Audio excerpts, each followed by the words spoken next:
క్రియేటివిటీతో బాలకాపురంలో bomb పెట్టాం father. ఈ ఊళ్ళో అందమాస్తున్న ముగ్గురు అమ్మాయిని పెళ్లికి సెటప్ చేసుకున్నాం. ఇంకొక వారం రోజుల్లో పెళ్ళనగా బాల మమ్మల్ని వెతుక్కుంటూ ఇక్కడికి వచ్చేసింది. దాని కాపురం మేము చెడగొట్టాం కాబట్టి డెఫినెట్ గా అది మా పెళ్లి చెడగొట్టే ప్లాన్ వేస్తుంది. దాన్ని ఎలాగైనా మేము వదిలించుకోవాలి. ఈ ప్రాసెస్ లో దాన్ని ఏదో ఒకటి చేసేస్తాం. ఆ తప్పు కూడా మా మీద రాకుండా చేసిన పాపానికి చేయబోయే పాపానికి ఇదే కన్ఫెషన్ గా భావించి మమ్మల్ని మన్నించండి ఫాదర్. ఏంట్రా చూసి డంగైపోయారా? ఏరా మీ నాటకం కట్టించడం కోసం నేను ఈ నాటకం ఆడాను రా. అన్యాయం, చీటింగ్. ఏంట్రా చీటింగ్? వైజాగ్ లో ఒక అమ్మాయితో కబడ్డీ ఆడుకొని మలేషియా వచ్చి ముగ్గురు అమ్మాయిలతో ఖోఖో ఆడతారా? ఇప్పుడు చూడండి రా మీ ముగ్గురిని గుడుగుడు గుంజం గుండరంగా ఎలా ఆడిస్తారో.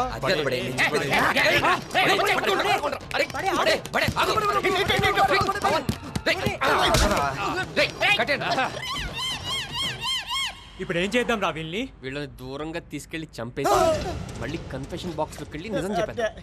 మలేషియా వచ్చి మర్డర్ చేయడం పాపం తెలుసు. చా అయినా అంత సింపుల్ గా చంపేస్తే ఏముంటదిరా? ఓ పని చేద్దాం, దూరంగా తీసుకెళ్లి ఒక ఐలాండ్ లో వదిలేసి వచ్చేద్దాం. ఇందాకేంటమ్మా ఏదో ఆట ఆడిస్తానన్నావు, ఏంటది? గుడుగుడు కొంచెం గుండెరాగం. అదే గుడుగుడు ఆడు, గుండరాగం నువ్వు ఆడుకుందరు గాని. మీ అదృష్టం బాగుంటే ఒక 6 నెలలకి వెనక్కి వస్తారు, అప్పటికి మా పెళ్ళి అయిపోద్ది. ఎలా ఇచ్చాను సార్? సార్ ఆపండి సార్. దేనికి? దీనికి వెళ్ళాలి సార్. అర్జెంట్.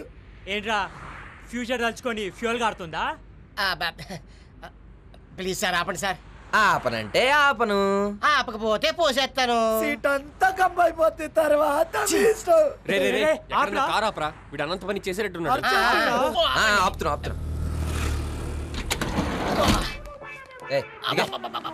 తొందర పోసుకో, మలేషియాలో రోడ్ మీద పోస్తే పోలీసులు పట్టుకుంటారు. అవునా? అయితే పోలీసు వచ్చేదాకా వెయిట్ చేస్తా. దేనికి? పట్టుకోవాలి కదా. తొందరగాని ఇది కట్టేస్తే ఎలా? జిప్ ఎవరు చెప్తాడు? తీరా. నేను కాదు, నువ్వుది. నువ్వు తీరా. చిన్న సరే పంటేసుకుందాం. దీనికి పంటలు ఎందుకురా? ఆ కట్లే విప్తే ఆడే పోసుకుంటాడు కదా. తొందరగా ఇప్పు. ఇప్పు. పారిపోవడానికి ట్రై చేసావు అనుకో, కోసేస్తాను. అలాగే అలాగే అలాగే. ముగ్గురు ఉన్నాం మరి. మేము ఎక్కడ పారిపోతాం? భలేవాడివే. దా చోటే దా, ఇక్కడ పోసుకుందాం పచ్చగడ్డిలో. ఏంటి భోజనాలు కూర్చున్నట్టు కూర్చున్నారు? మా ఊళ్ళో ఇలాగే పోసుకుంటారు, పక్కోడి మీద పడదు. చిన్నప్పటి నుంచి అంతే. కళ్ళల్లో